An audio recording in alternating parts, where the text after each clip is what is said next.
Hey guys. Hi, happy Friday, Junior.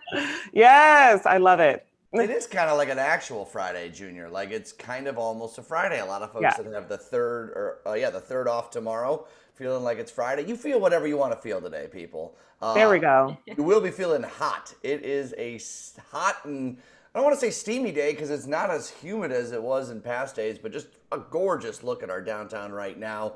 Really bright sunshine, and again, a sunny day for the most part today, and really that's what's in store the next couple days. Humidity levels continue to drop, dew points in the 50s today. That's a lot more comfortable than yesterday and even the past few days. Cooler near the lakefront as we look at the next 7 days. We'll keep the humidity at bay tomorrow as well. It'll start to creep in Saturday, not too bad, but ooh, Sunday we're getting toasty. And next week, we're looking at temperatures into the mid 90s, and the humidity comes back, the storms come back, as do heat indices above 100 by Tuesday and Wednesday. So enjoy these dry couple of days.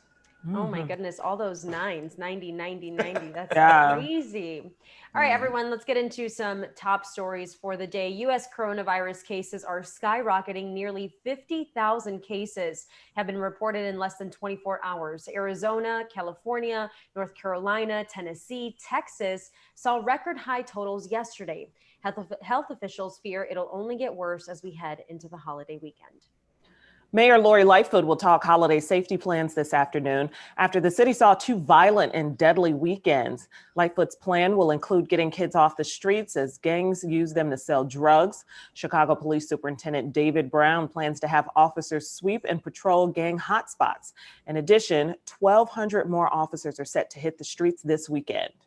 Bold move in the Senate, lawmakers proposing a bill to end qualified immunity. The legal doctrine shields government and law enforcement officials from being held responsible for constitutional violations, including the use of excessive force. Legal experts have argued for years it should be scrapped in order to hold officials accountable, but we'll have to wait and see what the Republican-controlled Senate ends up doing. All right, defunding police has been a big topic in the wake of so many deaths of Black Americans. The Center for Justice Reform at Texas Southern University created a national police reform advisory group to help improve police-community relations, and we're joined this morning by the center's director, Dr. Howard Henderson. Doctor, thanks for joining us here this morning.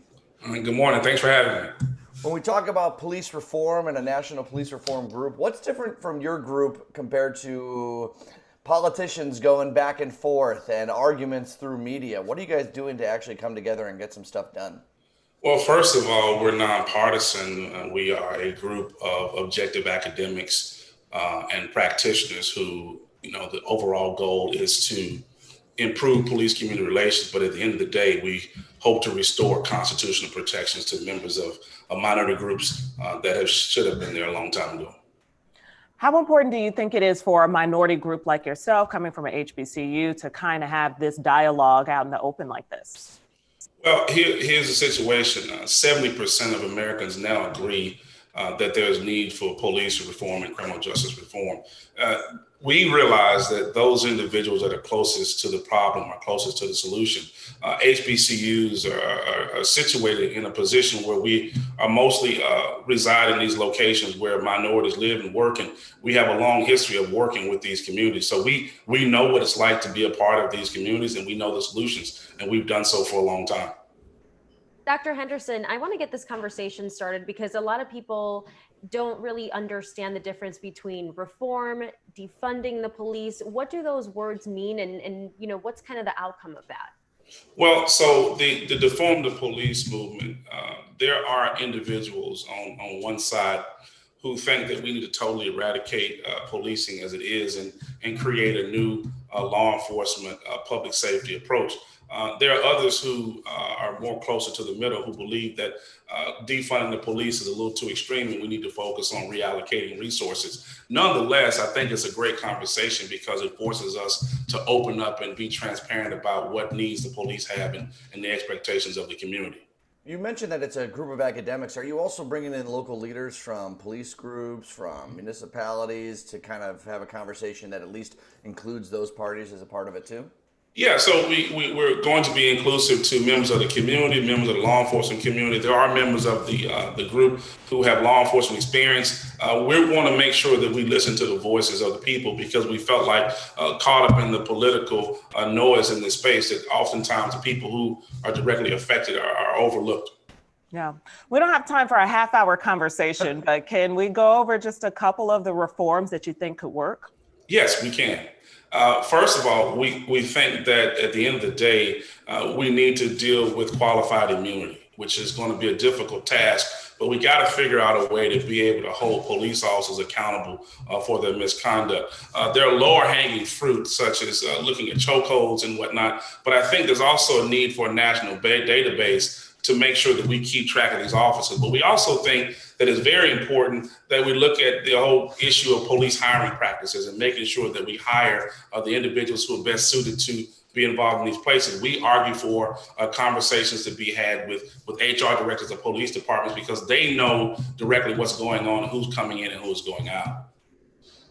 I know that this is really complicated because you've got each municipality has different rules and regulations. You mentioned qualified immunity, the Supreme Court giving indications that it really doesn't want to touch that. The Senate Democrats want to touch it, but not the Republicans.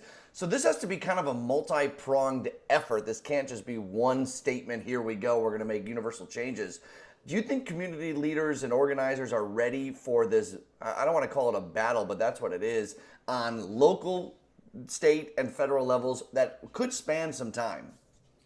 No, I think whether or not they're ready, time will tell us if they are or not. I think, but what we have found out though is that criminal justice is an 80% local issue, and so the onus now lies on local mayors, police chiefs, district attorney, policymakers to implement policy that the federal government absolutely refuses to address. And I think you brought up a good point about the Supreme Court just absolutely refusing to deal with this issue. Somebody's got to push the agenda to make sure that we get all three of the branches to address this issue because we can't do it without the collective. Okay. All right, affecting all stakeholders here. Everyone is certainly impacted by this.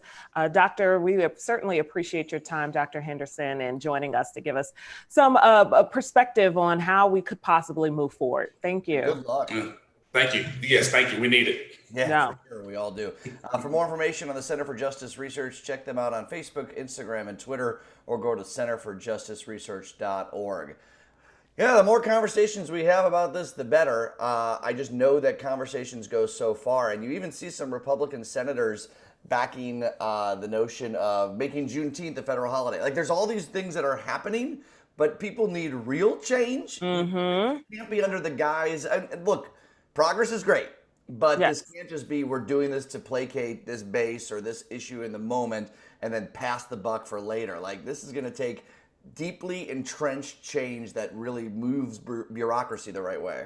And you know what, John, off your point, I'm interested to see how participation is going in the Black and Brown community because it's not a Black issue. And I think that some Latinos, and I won't speak for everyone, but just from what I've read, from what I've heard, it seems to be like, this is your issue and it doesn't affect me. And I think people have to realize this is everyone's issue, right? When we talk about systemic racism or just bias or whatever, it's everyone's problem. So like you said, let's start the conversation and move forward. Yeah, that's real, D. Hey, some news this morning. I think it's good news. Anytime the jobs report is good. I think we need to temper all the expectations. Yeah, you're right, dog. Got to temper them. Yeah, that dog's a barking. That they know. But we had some good news. Payrolls rose by about 5 million in June, much better than expected. The unemployment rate falling to 11.1%. Again, this is all better than expectations. Those on temporary layoff fell by about 5 million. The stock market responding, I think it's up about 500 points last time I checked. The president spoke. Obviously, he is touting the jobs report as good news. It certainly is good news. It's better than expectations, but a lot of companies still have PPP. That's how they're getting by.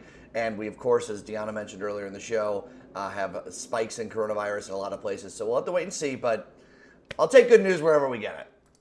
It's positive. I mean, you definitely want the focus to still remain where it should be. There's still so many Americans that are suffering. So for the president to kind of use this as political armor, that's unfortunate. But like you said, progress. Okay, guys, we'll continue these conversations coming up at 11 a.m. on The Jam. We're going to be speaking to comedian Chris Redd. He is discussing the COVID-19 protest relief fund that he created. He's always talking a lot about what he does in the community. Of course, he's always so successful in front of the camera as well. So it'll be good to catch up with him. Absolutely. And then at 11:30, we have Stephanie Dunn. She's from Star Farm Chicago, providing therapy through everything green, right? Everything planting, agriculture, everything you need to know. And Ralph and Johnny from New Edition coming on. Geez, what a packed show at 11. We hope you